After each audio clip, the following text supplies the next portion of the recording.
Hey guys, coming at you today to talk about Metaphor ReFantazio. I'm sorry I'm not doing camera. Once again, they are tearing apart my house and it's not put back together, so I am forced to kind of work things out like this. So apologize that the sound is probably not as good and it'll just be the trailer footage this time around, but I'm sure you can forgive me. So let's dig in a bit to the trailer. This isn't going to be completely comprehensive, but I just want to talk about some things about the game that excite me. I am incredibly stoked for Metaphor. I love Atlas games, and having a Persona style game in a fantasy world is like borderline dream come true. I am so incredibly excited for this. I've wanted this for a long time. This is, if you remember, years ago we got word of this project ReFantazio. That's what this is the realization of that project. So anyway, so let's kind of dig into some of the things that they showed in that showcase, some of the things they talked about. Obviously the first and maybe most important is the release date announcement. It is officially announced for October 11th of this year. They had given us hints before that it would be in the fall of this year, but with the commonality of the game delays and all that kind of stuff, you could never be too sure. So you still have to be wary, like they could still delay this, but I think there's good reason to believe and hope that this is going to happen and that October 11th will be the date. That's a good time. I think it's a great end of the year kind of game. I mean, this is Atlas, this is a long game, right? We're talking 100 hours easy. This world looks huge. So I would fully expect it to be a massive game that could easily take you to the end of the year or longer, even getting it on day one. So just be prepared for that. Obviously, if you like this channel, there's a good chance you're in on that anyway and all for the long games. So yeah, it's gonna be good. So they talked about a ton of stuff in this showcase. Obviously, their art is incredible and it totally comes through in this game. The menu still looks slick and awesome. I love most of the character designs that they've shown. There's still a ton that obviously they haven't shown. The worlds look cool. I think the like weird looking base traveling thing is kind of funny but still interesting. So I love the look of their games. I still am maybe not the biggest fan of the protagonist look, but I'm hopeful maybe we can find like different outfits or something. We'll see. I'm not really sure, but typically Atlas has some outfits you can get in their games, so I'm hoping that will be the case here as well. Combat wise, they definitely had some interesting things there. You know, they talked about they're doing an action combat / turn-based. So this will be interesting because there is a lot of people out there who talk about wishing they had an option when it comes to these action games or turn-based games or like Final Fantasy VII Remake and that kind of stuff, where they want a option to switch back and forth. And in a sense, not fully, but in a sense, they're giving that here. And so I'm gonna be really interested not only how it comes out, but how people react to that. Essentially, the way they brought it out in the showcase was that the action combat is you can use for like weaker enemies to just take them out quickly, so you don't have to go into the longer turn-based battles for enemies you know you're just gonna wipe out, and then the more strategic turn-based for the harder enemies. But we'll have to see that in time. Like, how do you actually use that? Because I'm still unsure. Like, is it just for that, or is there pros and cons to doing it one way or the other? I don't know. So we'll have to play with that once we get it. But I like the idea of being able to wipe out the easier enemies really quick. Like, especially if you're getting normal XP and stuff, like you could just run around wiping out easy enemies to try and grind it out. That could make grinding much faster. I'm not sure though. So that's just something to keep an eye on. They also talked about keeping bonds, which that's a good thing. Those are really well done in Atlas games. That's a signature of Atlas style games, right? However, they did say in an interview, Japanese only, after the showcase, that there's no romance. Now, I don't know if you've seen that online. Kotaku, which is a freaking joke of a site now, but they talked about it, and so I hunted it down to make sure that was actually there. There was an interview. They gave times for like an hour and 36 minutes in where he said there wasn't romance options. but I still would be wary of that as far as like full belief. It totally is possible that there is not romance options, but there's always like translation issues when it comes from Japanese, right? So even without knowing Japanese very well, looking into it enough, Japanese is very based on context of what you're talking about and what's around when you're talking about it, you know? And so without perfect context, it can be really difficult to get the full picture of what they're saying in Japanese. So he could have meant you're not romancing your party members, but there's still romance options. Or there might not be any romance options. I don't know. So if that's something you like, I wouldn't necessarily get disheartened that he said that. It doesn't 100% mean there isn't a romance in the game. There might not be, though. So just be prepared either way. But those bonds, going back to kind of the main idea, the bonds are what produced the new class system, or the new classes in the system, which they call archetypes. And that's really cool. I love a good job system. I don't know about you guys, but that is one of my favorite things in games. I love to min-max and go after different jobs and open them all up and try to find the ones that I like, you know, customizing my party to do exactly what I want and you know, to balance each other out and all that stuff. I love that in games. So this is exactly what I want. I mean, we'll have to see it in action, of course, but I'm super excited about the idea of a changeable class system, about the customization options of it. The skill trees involved with that look really cool.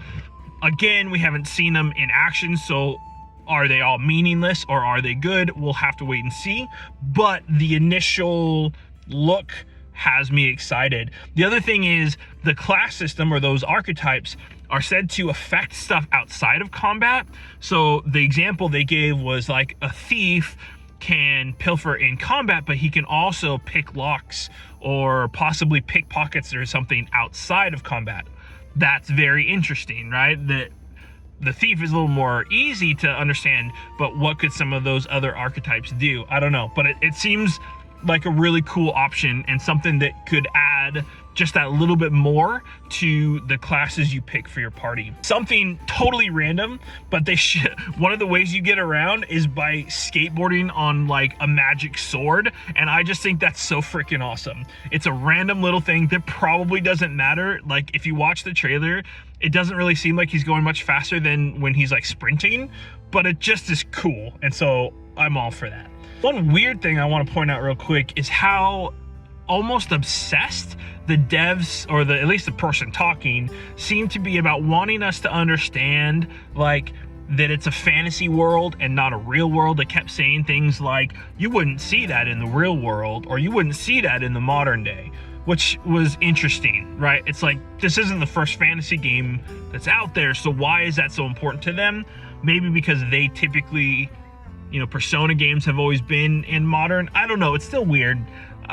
Maybe that was just something that translates poorly, localizing wise. I'm not really sure, but definitely something interesting there. They also really cared about the traveling idea. They multiple times talked about they wanted to simulate what it would be like to travel, or to travel with people, or what, you know, that when you travel you want to see a new inn. That's part of the traveling experience. Or like you have an itinerary, and that kind of led into a calendar system, which I'll talk about in a second, but that, you know, you have a itinerary of you're staying for 3 days and 2 nights, and so that's part of this, is you're going places for a set amount of days, which is interesting. I guess I trust Atlas to some degree because they've been so good with Persona and stuff, that this is going to work out, but it makes me skeptical at first because I don't know how I feel about, oh, we're going to go to this town, but we're planning it out for this amount of time. Then do we have to leave? Like, what does that look like in the actual game?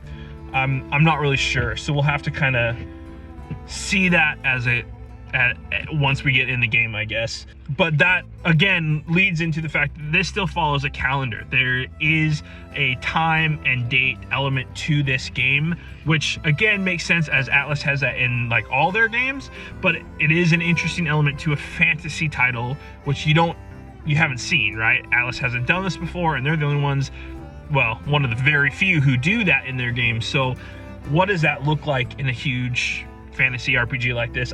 That will be interesting to see. I trust them for the most part because Persona is so good, but what does that actually look like when you're playing? We will have to hold judgment. They talked about tribes, and that seems to play a big role. There's 8 different tribes, at least as far as I've heard.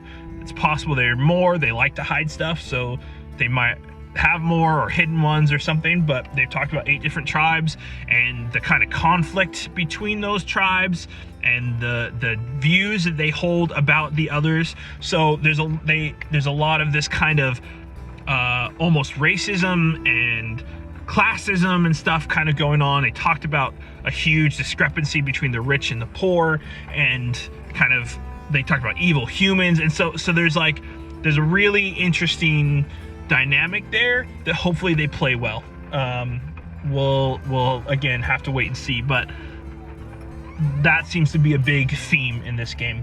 They talk about your interactions with the public, so not just conversations, but how you help people or not help people or whatever affects like your public appearance. So my guess is that has to do with you running for this king thing, whatever that is, right? If it's a game or if it's a public vote or however this works, you do things to try and earn the kingship, I guess. But what you do in the towns and how you help or don't help people affect how they see you and what they think about you. And so I wonder like how they will manage that. Like, is it only going to affect the shops and that you have to pay more if they don't like you and you get discounts at ones where they do, or is there something more meaningful than that? We'll have to see. Oh, they talked about side quest 2, that's supposed to play into the story. A lot of games promise that though, so I'm not convinced until I see it. I don't really care if it doesn't, honestly. Like, as long as they're good side stories, I'm totally fine with that myself. But I know some people really care whether that they like all add to that main story. I think they could easily get away with just saying, well, it's all about you getting your public appearance so that you can make this kingship, and that's how it supports the main story. If that's it, then again, that's enough for me. But if some people, that probably will piss them off. Fast travel in this game is super dope. If you guys saw what, I mean, it was a quick little thing at like 10 minutes into the showcase, and they just say you can fast travel to any place you've already been.